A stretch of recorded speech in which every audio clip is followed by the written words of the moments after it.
Hello everyone, it's great to have you here. So far, humanity still hasn't discovered any practical way to travel through time. No spaceship has approached the speed of light, and no one has been sent close enough to a black hole to exploit time dilation for journeys spanning centuries or millennia into the future. Even if such technology existed, the cost would be devastating. Traveling 100 years ahead would mean returning to a world where your family, friends, and everyone you cared about had already passed away. A trip thousands of years forward could leave you returning to a completely transformed, or even vanished, civilization. You could call this inefficient time travel. It might work in theory, but in reality, it's far too costly and impractical. What if we've been approaching the whole idea from the wrong angle? What if true time travel doesn't require moving the body at all, but instead involves a shift of consciousness, jumping from the past to the future and back again? In that case, travelers could still return to the people they love, making every journey genuinely meaningful. Naturally, we'd still need to confront the many paradoxes that come with time travel. But that's a discussion for a different video. Today, I'd like to share the remarkable tale of a man who supposedly journeyed to the year 3906 and documented everything he experienced. Let's dive in and explore the future as seen through the eyes of someone who claims to have lived it. Back in May 1921, Paul Amadeus Dienach was a Swiss instructor teaching German at a university in Greece. While lecturing one day, he suddenly grew dizzy and lost consciousness. When he finally woke up hours later, the hospital room looked entirely different. The staff wore unfamiliar clothing and spoke a language he, a trained linguist, couldn't recognize. One doctor, piecing together a few German words, informed him that he was actually Andrea Northam, a renowned physics professor who had just survived a serious accident. Dienach insisted he had no idea who that person was. Yet when he glanced in the mirror, he saw a stranger's face staring back.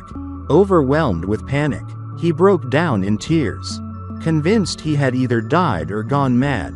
Through his sobs, he explained that he was simply a language teacher from Switzerland and had no clue what was going on. Hearing Switzerland, someone asked what year he thought it was. 1921, he answered. An older physician then stepped closer and calmly stated, "This is the year 3906. Of course, Dienach refused to believe it, until the curtains were pulled open, revealing skyscrapers piercing the clouds and sleek flying vehicles drifting past the window. The sight was so overwhelming that he fainted on the spot.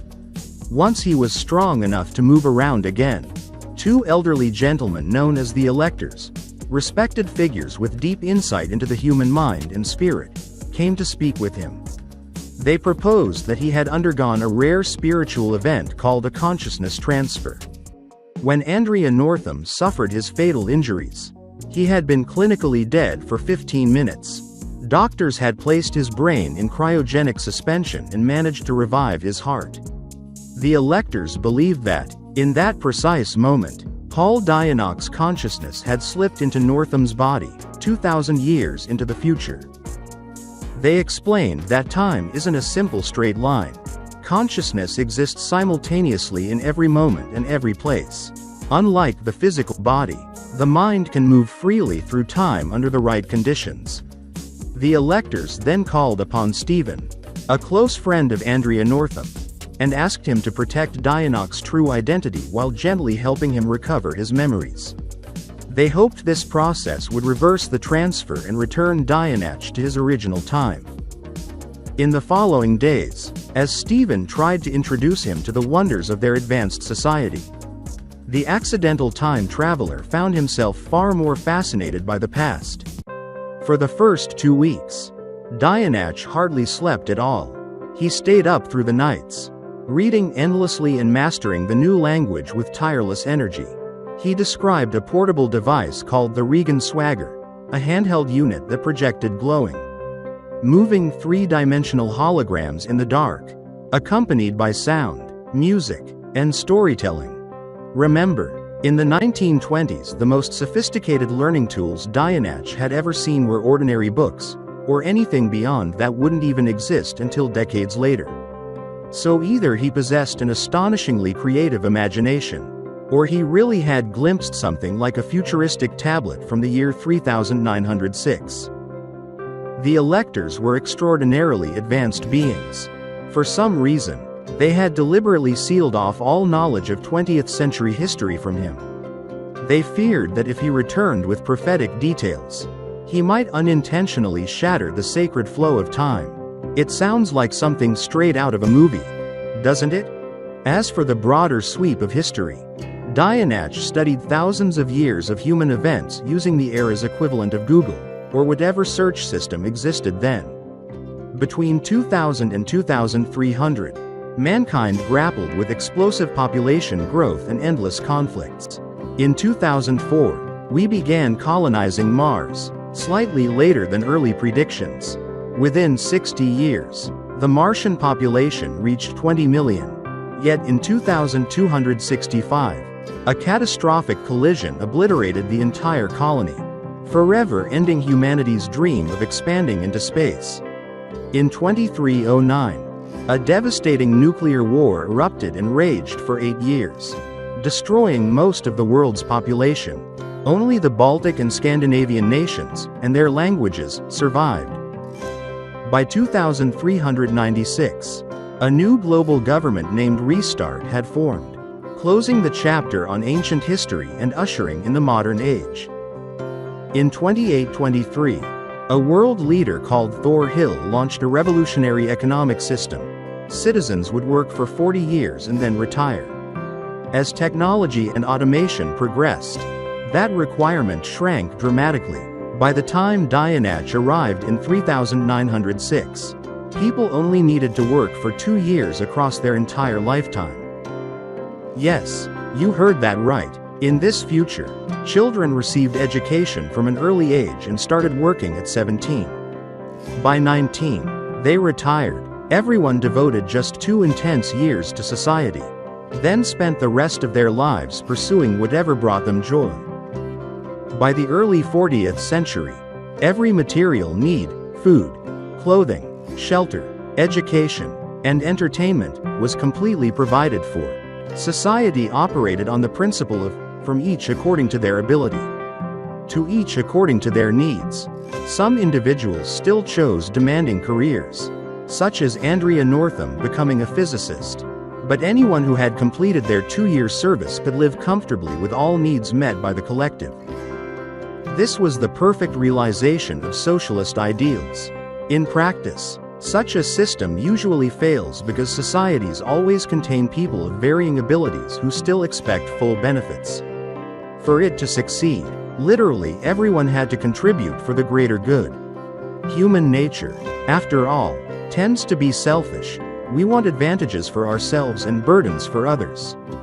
But in this future era, humanity had evolved beyond that limitation. Starting around the year 3000, a mysterious occurrence known as the Enlightenment pain began to appear. Certain individuals suddenly developed an entirely new sense. Their brain structures transformed. It felt like an instantaneous spiritual awakening, granting access to a new plane of existence and an infinite well of knowledge. They named this faculty supervision. Supervision flooded people with profound happiness and inner peace, described as divine joy, serene acceptance of death, and complete detachment from material concerns. The intensity was so overwhelming that it caused panic.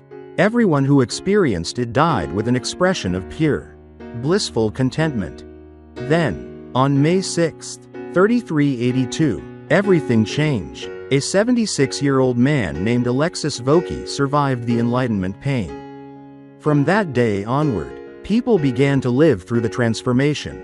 With their newly awakened sense, Homo sapiens evolved into Homo occidentalis novus, the new Western man. Human nature had changed. Conflict, selfishness, and competition vanished. People now worked for the collective. Currency and laws became obsolete because greed and desire no longer existed. Selfishness was studied only as a historical curiosity, a leftover trait from the less evolved Homo sapiens. Through conversations with Stephen, Dienach also learned that extraterrestrials are real, far from the destructive invaders we once imagined.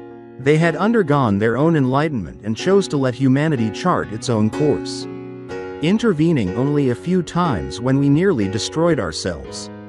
If you assumed Paul Amadeus Dienach's adventure was merely science fiction, think again. It was, at its heart, a beautiful love story. As a young man, Paul had fallen deeply in love with a village girl named Anna. Their families strongly opposed the relationship. In their final meeting on a hill blanketed with white flowers, Anna promised that if fate ever brought them together again, she would weave a wreath and ask him to place it on her head. Paul never saw her again, and the memory haunted him for the rest of his life. Back in 3906, he met a woman named Sylvia. One day, they took a trip on an advanced flying vehicle that could take them anywhere on Earth almost instantly.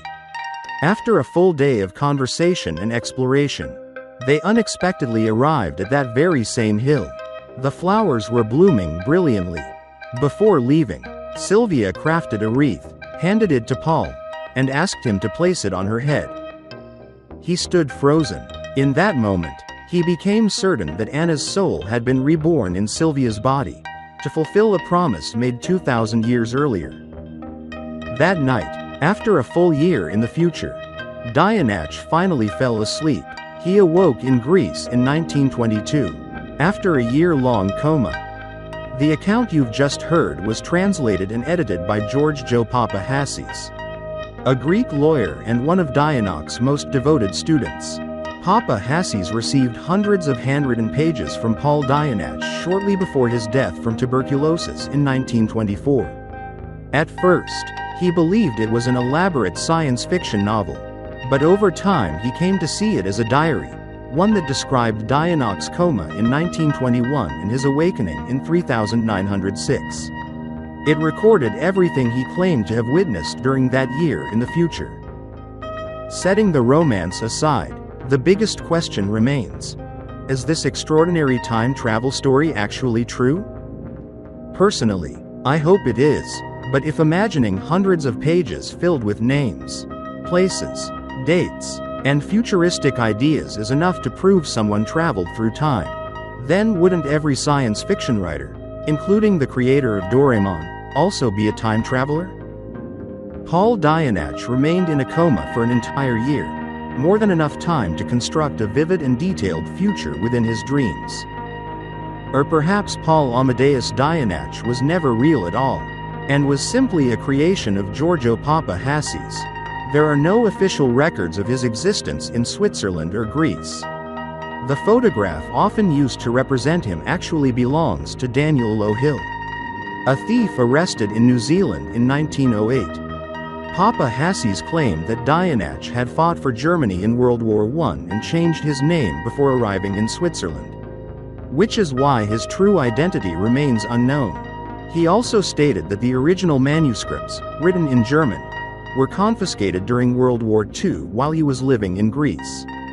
The suspiciously convenient disappearance of those documents has led many to question the authenticity of the story.